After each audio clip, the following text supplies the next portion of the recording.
Hi folks, welcome back.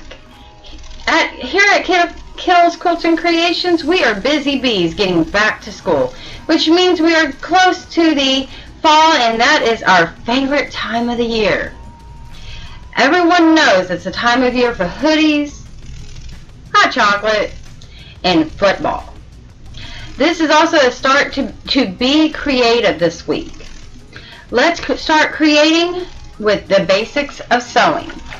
The basics of sewing will include you to have your sewing kit. Mine happens to be a used tackle box that I cleaned and sterilized to ensure that nothing that comes out of it would be unsafe. I have my thread, my Stitchology thumb cover, perfect for quilting. I also have my thimble. Now these are from Singer. I believe you can purchase them at Hobby Lobby. And they are perfect because they are the little squishy ones that fit right on your finger. I have large hands, so of course I'm going to need larger thimbles than your traditional metal ones. Now I also have in here my needles, which come from Darts, which I believe I bought these at Walmart. Walmart is a wonderful place to purchase all of your sewing tools, as well as Hobby Lobby, Joann's, and Fabric.com. I'm also hearing that there are some other locations around the internet that provide to us quilters, seamstress, and sewers. We also have a pair of our reading glasses for those little small stitcheroos.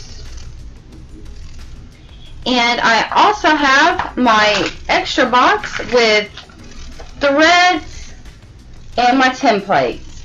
Now, you probably have a pair of jeans that are sent to go into meeting jeans. They've had a hole in them for who knows how long. Pull them out. One of our videos will be upcycling the mold clothes. First off, mending. Mending tends to be the one thing that everyone says, oh, I don't know how to do. If you can sew on a button, then you can definitely mend. Now, first off, we have a applique. This is used with a wonderful cookie cutter. It doesn't have to be this particular style, design, or nothing like this. They come in a variety. But with this, you have it marked. That is the inside and this outer lip designed on a wonderful sheet of paper. Now, I like to do mine on wonderful pieces of fabric. And then I'll trace it out on the back. And then I will cut these little tabs just like this.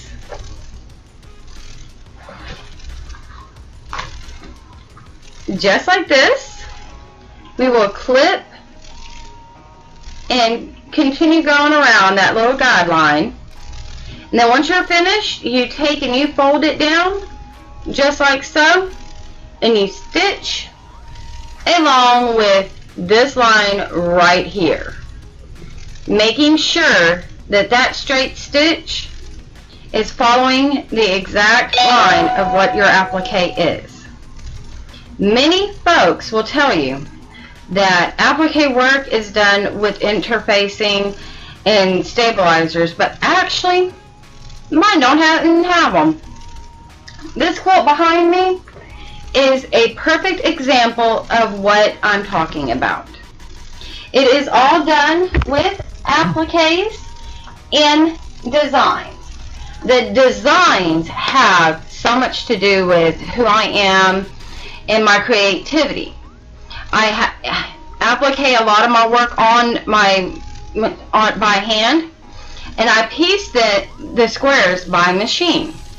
Now you can quilt them, you can piece them together by hand, and that is through face to face, two pieces of fabric, face to face, outer and outer, and then you line them up like so, and you will stitch a nice little 1/4 inch seam along here.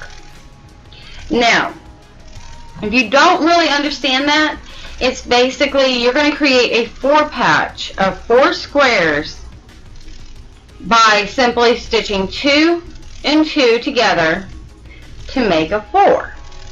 And then you will line it up going across as such with 4 squares for 1 block.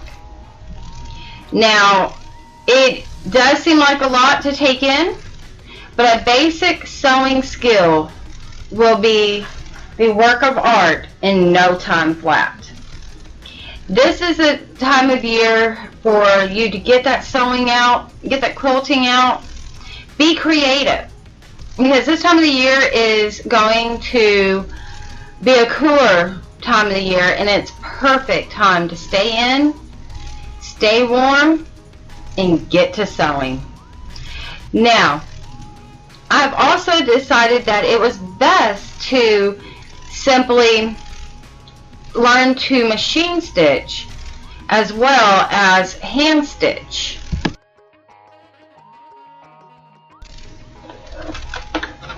So folks, this is my brother's sewing machine, and we are going to start off with learning the basics. Now, here is your stitch knob.